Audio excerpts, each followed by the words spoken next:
BBC दुनिया में आज देखिए, कोरोना के बीच खुद को कैसे बचा सकते हैं आप।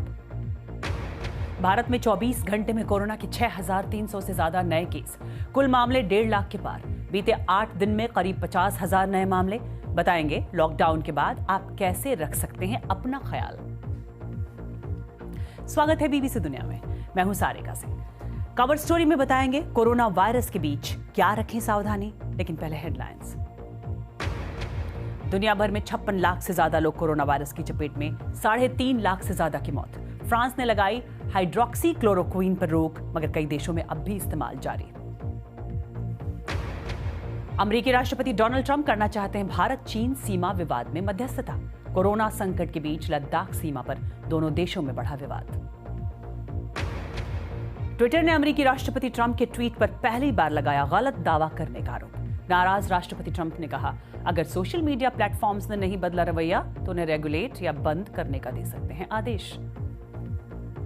इनमें से कुछ अहम खबरों की चर्चा आज बीबीसी दुनिया में।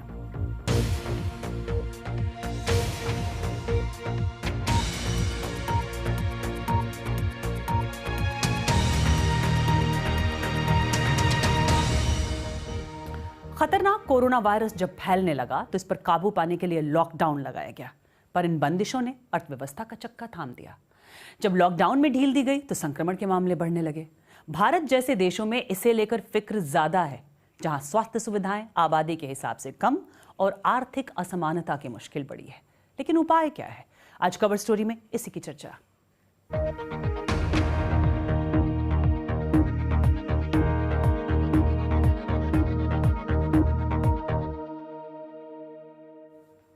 भारत में कोरोना संक्रमण के मामले 1.5 लाख से ज्यादा हो गए हैं। इनमें से एक्टिव केस 83,000 से ज्यादा हैं और 64,000 से ज्यादा लोग बीमारी को मात दे भी चुके हैं। इस बीमारी से अब तक 4,337 लोगों की मौत हुई है। कोरोना संक्रमण से प्रभावित देशों की लिस्ट में भारत 10वें नंबर पर है।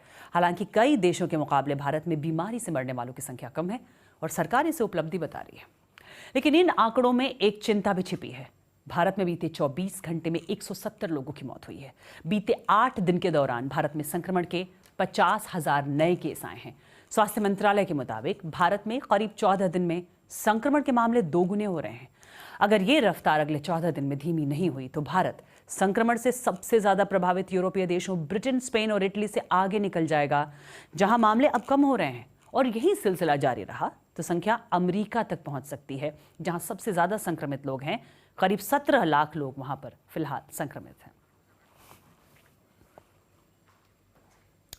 भारत में बढ़ते संक्रमण को लेकर विपक्षी दल कांग्रेस के नेता राहुल गांधी ने कहा कि भारत का लॉकडाउन फेल रहा, जबकि सत्ताधारी दल बीजेपी का कहना है कि कांग्रेस इसका राजनीतिकरण कर रही है और भारत के हालात कई देशों से बेहतर हैं।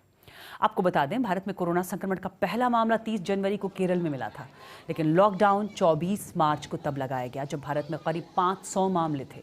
दूसरे लॉकडाउन के बाद बंदिशों में थोड़ी छूट दी गई। तीसरे लॉकडाउन के बाद रियायतें और बढ़ा दी गईं। अब भारत में सीमित संख्या में ट्रेन और घरेलू उड़ानें शुरू हो चुकी हैं, मगर कई जगह पर सोशल डिस्टेंसिंग का पालन होता हुआ नहीं दिख रहा। मजदूरों की वापसी के दौरान भी बंदिशें टूटी थीं। ऐसे में लॉकडाउन का चौथा दौर खत्म होने के बाद खतरा और बढ़ने की आशंका है। कोरोना संक्रमण की रफ्तार रोकने के लिए लगाए गए लॉकडाउन को भारत समेत दुनिया के कई देशों ने हटाना शुरू कर दिया है। इसका मतलब यह है वहां पर पब्लिक ट्रांसपोर्ट शुरू होगा, लोग बस ट्रेन से सफर करेंगे। भारत में भी हवाई यात्रा शुरू हो चुकी है। दफ्तरों और बाजारों में भीड़ बढ़ने लगी है। ऐसे में संक्रमण फैलने का खतरा कितना होगा? बीबीसी के साइंस एडिटर डेविड शुकमैन हालिया रिसर्च के आधार पर इसका जवाब दे रहे हैं। इंग्लैंड के लोग काम पर लौटने के बारे में सोच रहे हैं। वो दोबारा शॉपिंग के लिए जाना चाहते हैं और सार्वजनिक परिवहन में सफर के लिए तैयार हैं। लेकिन इस दौरान संक्रमित होने का कितना खतरा है? ये एनिमेशन ट्रेन के एक कोच के अंदर का हाल दिखाता है। लाल रंग की आकृति को एक ऐसा शख्स माना जाए जो वायरस से संक्रमित है, लेकिन उसे अंदाजा नहीं है। जब वो किसी से बात करता है तो वायरस बाहर आते हैं और साथ में सफर करने वालों तक पहुंचते हैं। ये बात फिक्र बढ़ा देती है। अगर आप सांस ले रहे हैं या फिर बातचीत कर रहे हैं तो ये कण दूर तक नहीं जाते, लेकिन ये सामने बैठकर बात कर रहे आपके दोस्त को संक्रमित कर सकते हैं। वो दूरी अहम है जहां तक जाकर कण किसी को संक्रमित कर सकते हैं। अगर कोई खांसता या छींकता है उस वक्त दूरी बनाए रखना अहम है, वरना आप आसानी से वायरस के संपर्क में आ सकते हैं। संक्रमण का दूसरा तरीका है कि जब किसी शख्स के जरिए किचन जैसी जगह पर कोई सतह संक्रमित हो जाती है और फिर कोई दूसरा उसे छूता है तो खतरा होता है। वायरस हवा में कई मीटर तक जा सकता है, कितनी दूर हमें इसका अंदाजा नहीं है। खुली जगह पर खतरा कम हो जाता है लेकिन खत्म नहीं होता। यहाँ भी दूरी बनाए रखना जरूरी है। खुले में अगर वायरस किसी सतह पर गिरता है तो अल्ट्रावायलेट रोशनी के जरिए ये जल्द ही मर जाना चाहिए, लेकिन जब आप किसी बंद जगह में होते हैं तो मामला अलग होता है। अगर बंद जगह में कोई ऐसे खांसता है तो क्या होता है? वहाँ वेंटिलेशन कैसा है ये समझना अहम है। यहाँ एयर कंडीशनर की हवा के जरिए वायरस चारों तरफ फैल रहा है। अब एक और स्थिति की बात करें जहाँ खिड़कियाँ खुली हैं और खांसी के जरिए निकले कण हवा के साथ फैलते हैं। यहाँ भी वायरस फैलता है, लेकिन कम लोगों तक। इस शोध में शामिल लोगों का कहना है कि जब रेस्तरां और दूसरी जगह खुल जाएंगी तो वहां खतरा कम करने के तरीके भी हैं। आप खिड़कियां खोलकर रख सकते हैं ताकि बाहर की हवा ज्यादा आ सके। आप फिल्टर या फिर नमी बढ़ाने का इंतजाम कर सकते हैं। इससे वायरस के कणों के हवा से जल्दी अलग होने में मदद मिलती है। ऐसे में कणों के घूमते रहने और दूसरों को संक्रमित करने की आशंका कम हो जाती है। नए शोध के नतीजों के जरिए नए समाधान मिल रहे हैं। इस प्रयोग में दिखाया गया है कि सांस लेने पर कण हवा में दूर तक जा रहे हैं, लेकिन मास्क का इस्तेमाल करने पर ये उतनी दूर नहीं जाते। इरादा यही है कि लॉकडाउन हटे तो लोग सुरक्षित रहें। पहले जो कुछ अकल्पनीय लगता था, कोरोना काल में वही समझदारी की बात लगने लगा है। ऐसे में बेहद सावधानी से नई शुरुआत करनी होगी, वो भी ऐसे वक्त में जब कोरोना वायरस संक्रमण के बाद से हमारे जीने का तरीका बदल गया है। घूमने फिरने, घुलने मिलने की जगह हम घर में रहने और दूर दूर रहना सीख रहे हैं। तो और क्या क्या बदलेगा? क्या हमारा आने वाला कल भी बदला बदला सा होगा? आइए जानते हैं।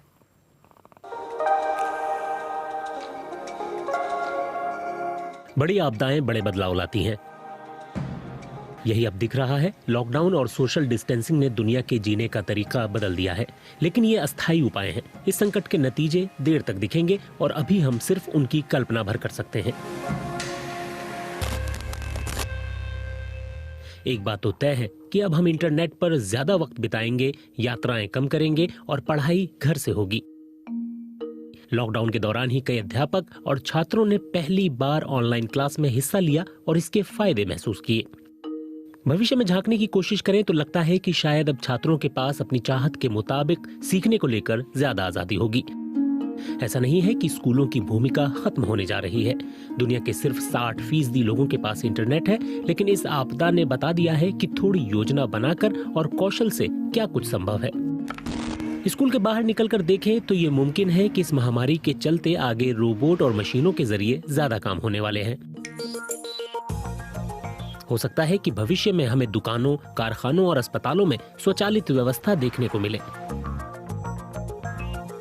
कोरोना वायरस से पहले कुछ विशेषज्ञों का मानना था कि 2055 तक आधी से ज्यादा नौकरियों में इंसानों की जगह मशीनें ले लें। अब ये बदलाव और तेजी से हो सकता है। ऐसे में हमें अपने काम को देखने का नजरिया और पैसे कमाने का तरीका भी बदलना होगा। कई देश बढ़ती बेरोजगारी को देखते हुए सभी नागरिकों के लिए बेसिक इनकम प्लान ला सकते हैं। ऐसी सूरत में सभी लोगों को सरकार से इतना पैसा मिलता है कि वो औसत दर्जे की जिंदगी जी सकें। कई देश लॉकडाउन के दौरान काम पर न जा पाने वाले लोगों की मदद के लिए इससे मिलती जुलती योजना आजमा रहे हैं। स्पेन के वित्त मंत्री ने कहा है कि न्यूनतम आय का प्रावधान उनके देश की व्यवस्था का स्थायी हिस्सा बन सकता है। कोविड-19 हमारी क्षमताओं की परीक्षा ले रहा है, लेकिन साथ ही ये हमें जरूरत के मुताबिक नए समाधान निकालने के लिए प्रेरित भी कर रहा है। ऐसे समाधान जो हमारे जीवन जीने के तरीके को हमेशा के लिए बदल देंगे। ऐसे में आने वाले दिनों में स्कूल कितने बदल जाएंगे, एक ब्रेक के बाद बताएंगे। दक्षिण कोरिया में स्कूलों को लेकर क्या हो रही है तैयारी, और कैसे लॉकडाउन ने बदली साइकिल गर्ल ज्योति की जिंदगी। मिलते हैं एक ब्रेक के बाद।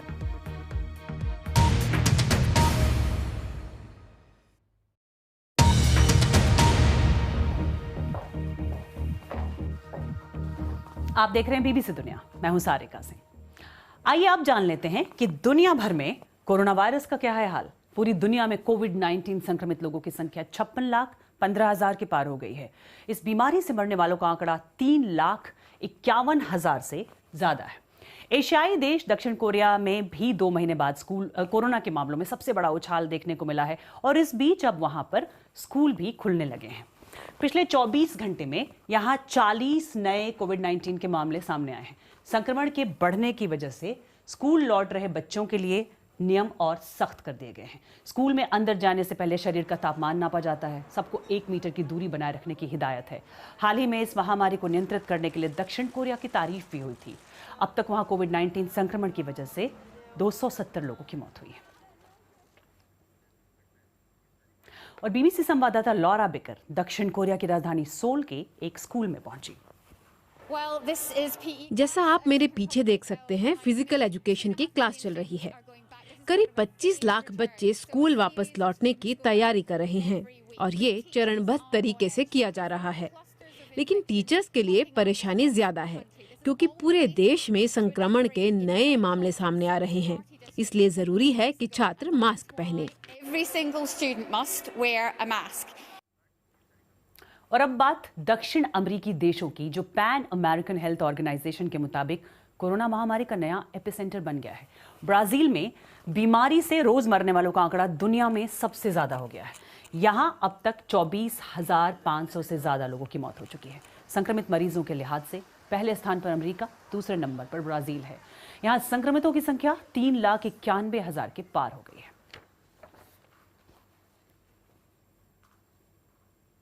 और अब अगली खबर का रुख। अपने बीमार पिता को साइकिल पर बिठाकर 1200 किलोमीटर का सफर तय करने वाली ज्योति मुश्किल वक्त में हिम्मत और हौसले की मिसाल बन गई। रातों रात देश विदेश में मशहूर हुई ज्योति की तारीफ अमेरिकी राष्ट्रपति ट्रंप की बेटी इवांका ने भी की। अब ज्योति के घर आने वालों और मदद करने वालों का तांता लगा है। सोशल डिस्टेंसिंग के इस दौर में उनका घर लोगों से भरा रहता है। लेकिन ऐसे वक्त में प्रवासी मजदूरों के घर लौटने की दर्द भरी कहानियां भी सामने आ रही हैं। श्रमिकों के लिए सरकार ने ट्रेन चलाई है, लेकिन सबको इसका फायदा नहीं मिल रहा। देखिए सीटू तिवारी और बीबीसी संवाददाता योगिता लिमाई की रिपोर्ट। एक सफर ने इन दोनों की जिंदगियां बदल दी, लेकिन इस सफर पर वो अपनी मर्जी से नहीं निकले थे। ज्योति पासवान और उनके घायल पिता उन हजारों मजदूरों में से थे जिनके पास पैसे नहीं थे और लॉकडाउन की वजह से शहरों में फंसे थे। मेरे पास खाने होने के लिए पैसा वैसा नहीं था, तो मेरे पापा को बोले साइकिल से चलिए, तो मेरे पापा मान नहीं रहा था साइकिल से आने के लिए। तभी भी पापा को मना के फिर साइकिल से पापा को लेके आए। दिल्ली से दरभंगा ये सफर 7 दिन में पूरा हुआ। ज्योति की कहानी पूरी दुनिया में सुनाई जा रही है। अपने गांव में वो एक सेलिब्रिटी बन गई हैं। गांव के एक नेता ने उनसे कहा कि तुम्हारी जैसी लड़की देश के हर घर में पैदा होनी चाहिए। ज्योति को तोहफे में 4 नई साइकिलें मिली हैं। बिहार सरकार उनके घर में शौचालय बनवा रही है।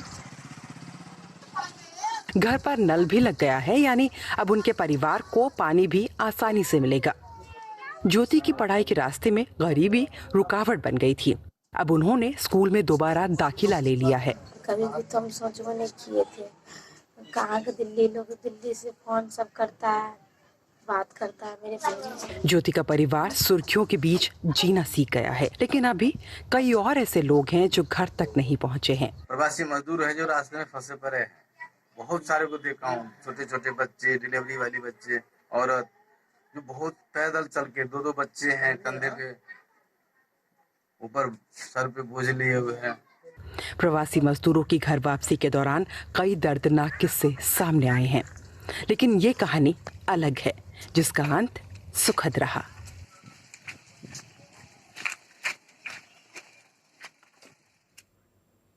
घर जाने की चाहत में ज्योति जैसे कईयों ने मुश्किलों और हौसले की हद पार की।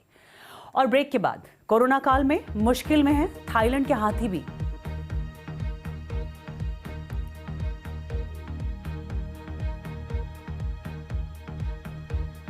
तो मिलते हैं एक ब्रेक के बाद।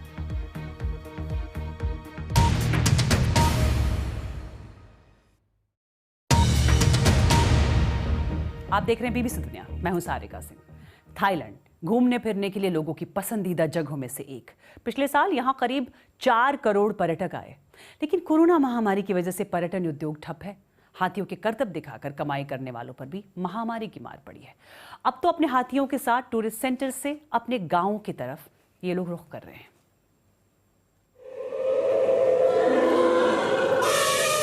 थाईलैंड में सैकड़ों हाथियों का ये झुंड सफर पर है।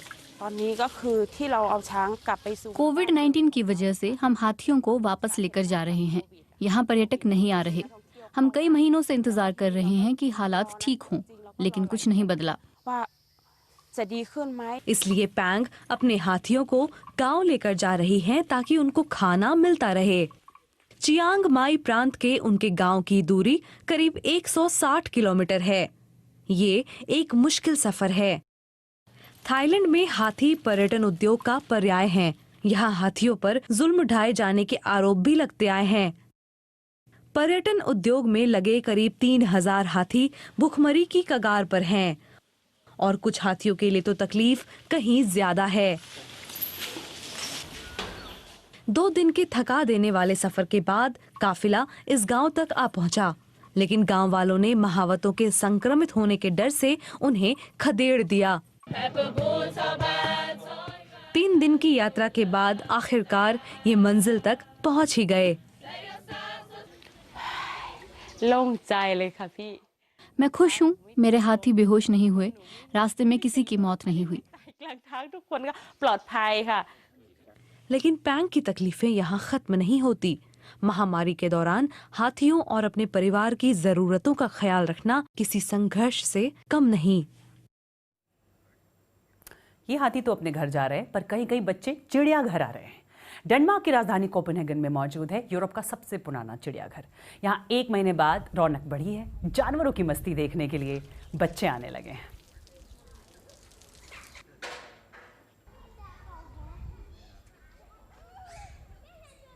और शॉपिंग पर निकला है ये रोबोट, जिसे बनाया कोयम्बटूर के इंजीनियर कार्तिक ने।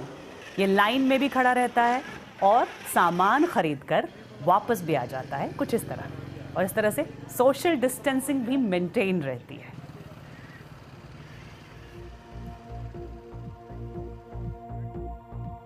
बीबीसी दुनिया में फिलहाल इतना ही। आप मुझे ट्वीट कर सकते हैं @BBC सारिका पर।